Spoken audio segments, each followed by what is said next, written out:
Breaking news చూస్తున్నాం. Pastor Praveen మృతి case రోజుకో మలుపు తిరుగుతుంది. పాస్టర్ల సంఘాల నేతలు హోంమంత్రిని కలిశారు. మృతి కేసులో విచారణను వేగవంతం చేయాలని కోరారు. పాస్టర్ మృతికి న్యాయం చేయాలని కోరారు. ఇక త్వరలోనే పోస్టుమార్టం నివేదిక వస్తుంది. రాగానే వాస్తవాలు బయటకొస్తాయన్నారు హోంమంత్రి అనిత. పాస్టర్లు అంటే తమకు చాలా గౌరవం. కొందరు స్వార్థపరులు పాస్టర్ మృతిని కూడా రాజకీయం కోసం వాడుకుంటున్నారు. దాంట్లో మీరు పావులు కావద్దు అన్నారు హోంమంత్రి.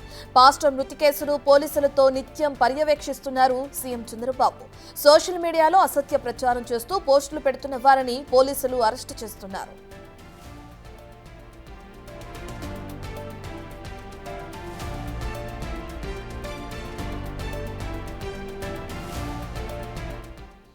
రెండు రాష్ట్రాల్లో సంచలనంగా మారిన పాస్టర్ ప్రవీణ్ పగడాల కేసుకు సంబంధించి క్రిస్టియన్ సంఘ నేతలు ఇప్పటికే హోంమంత్రి అనితని కలవడం జరిగింది. దీనికి సంబంధించిన పూర్తి డీటెయిల్స్ అందించడానికి మా ప్రతినిధి శివ అందుబాటులో ఉన్నారు. రైట్ శివ, ఎప్పుడు అనితని కలవడం జరిగింది, ఇప్పుడు ఏం మాట్లాడారు, డీటెయిల్స్ ఏ విధంగా ఉన్నాయి?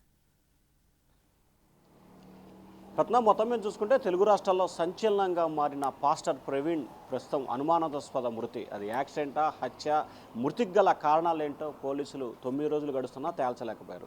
గత నెల 24వ తేదీన జరిగిన ఈ హత్యకి ఈ మృతికి సంబంధించి కూడా అనేక అనుమానాలను వ్యక్తం చేస్తున్నారు. ఇటు పాస్టర్లు అలాగే క్రైస్తవ సంఘాలు హత్యగా భావిస్తూ ఉంటే పోలీసులు అలాగే కొన్ని దొరికిన సోషల్ మీడియాలో దొరికిన వీడియో సీసీ వీటన్నింటి కూడా రోడ్డు ప్రమాదంగా చూపిస్తున్న పరిస్థితి కనిపిస్తుంది. ఈ నేపథ్యంలో ఇప్పటికీ ఈ అంశానికి సంబంధించి హోంమంత్రి అలాగే ముఖ్యమంత్రి చంద్రబాబు, నారా లోకేష్ కూడా స్పందించి పూర్తి స్థాయిలో విచారణకు ఆదేశించిన నేపథ్యం కనిపిస్తాం. నిన్న విశాఖపట్నం జిల్లాలో ఉన్న హోంమంత్రి అనితను రాష్ట్ర వ్యాప్తంగా ఉన్న పాస్టర్ల సంఘం నేతలు హోంమంత్రి అనితతో భేటీ అయ్యారు. ఈ కేసుకు సంబంధించి రకరకాల వివాదాలకి రకరకాల అంశాలకి వేదిక అవుతుంది. దీనిపై సమగ్రమైన విచారణకి ఆదేశించి నిజాలను నిగ్గు తేల్చాలి. అలాగే ఏదైతే ఈ కేసుకు సంబంధించి వాస్తవ పరిస్థితులు ఏదున్నాయో త్వరగా పోలీసు అధికారులు తేల్చాలని చెప్పి కూడా వారు హోంమంత్రిని కోరారు. దీనికి సంబంధించిన హోంమంత్రి కూడా స్పష్టమైన ఒక ప్రకటన చేశారు. ఇప్పటికే ఈ అంశానికి సంబంధించి సీఎం చంద్రబాబు ప్రత్యేకమైన దృష్టి పెట్టారు. అలాగే క్రైస్తవులన్నా, మత పెద్దలన్నా, పాస్టర్లన్నా తెలుగుదేశం పార్టీకి కానీ మాకు కానీ వ్యక్తిగతంగా చాలా ప్రత్యేక గౌరవం ఉందన్నారు.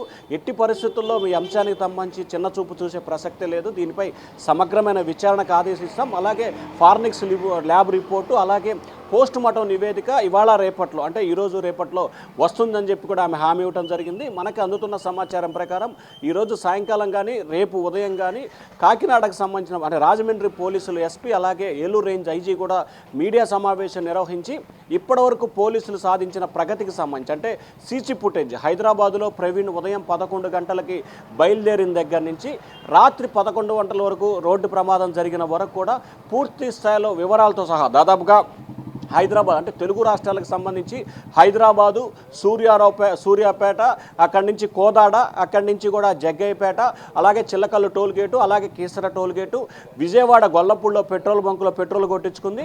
ఆ తర్వాత మహానాడు జంక్షన్, ఆ తర్వాత రామవరపాడు రింగు, ఆ తర్వాత గన్నవరం సంబంధించిన చెక్ పోస్ట్ సమీపంలో, ఆ తర్వాత పొట్టిపాడు టోల్గేటు, ఆ తర్వాత ఏలూరు సమీపంలో ఉన్న మరొక టోల్గేట్, ఆ తర్వాత రాజమండ్రి సమీపంలో ఉన్న మరొక టోల్గేటు ప్రమాదం వద్ద జరిగిన మరొక అంశం. సో వీటన్నిటికి సంబంధించి దాదాపుగా 200 కెమెరాలకు సంబంధించి కూడా నివేదికని పోలీసు అధికారులు సిద్ధం చేసుకున్నారు. వీటన్నిటిని కూడా 3-4 బృందాలుగా ఏర్పడి మొత్తం సమగ్రమైన విచారణ కొనసాగిస్తున్నారు. ఇప్పటికే పోలీసులు ప్రాథమికంగా ఒక అవగాహనకు వచ్చినట్టు తెలుస్తూ ఉంది. సో ఇప్పటికే రాష్ట్ర వ్యాప్తంగా ఎవరి వద్దైనా సరే ఆంధ్రప్రదేశ్, తెలంగాణ 2 రాష్ట్రాలకు సంబంధించి ప్రవీణ్ మృతికి సంబంధించి ఎటువంటి సాక్ష్యాలు ఆధారాలు ఉన్నా తమకు తెచ్చివ్వాలని చెప్పి కూడా ఎస్పీ అలాగే ఐజీ కోర్టు నేపథ్యంలో కొంతమంది వారి వద్ద ఉన్న ఆధారాలు అయితే ఇచ్చారు. మరి కొంతమంది సోషల్ మీడియా వేదికగా పోస్టులు పెడుతున్న పరిస్థితి కనిపిస్తూ ఉంది. సో ఈ కేసుకు సంబంధించి పోలీసులు కనుక ఏదో ఒక అంశాన్ని అంటే క్లారిటీగా వారు చేసిన విచారణ స్పష్టమైన ప్రకటన చేయకపోతే మతాలకు సంబంధించి కూడా విద్వేషాలు జరిగే అవకాశం ఉందని చెప్పి కూడా నిన్న హోంమంత్రి దృష్టికి పాస్టర్ సంఘం తీసుకెళ్లిన పరిస్థితి కనిపిస్తోంది. సో ఇవాళ రేపట్లోనే ఈ అంశానికి సంబంధించి కూడా పోలీసులు రాజమండ్రి పోలీసులు ప్రెస్ మీట్ పెట్టి మొత్తం జరిగిన వివరాలు చెప్పే అవకాశాలు అయితే స్పష్టంగా కనిపిస్తూ ఉన్నాయి. రత్న, రైట్, థ్యాంక్ యూ శివ.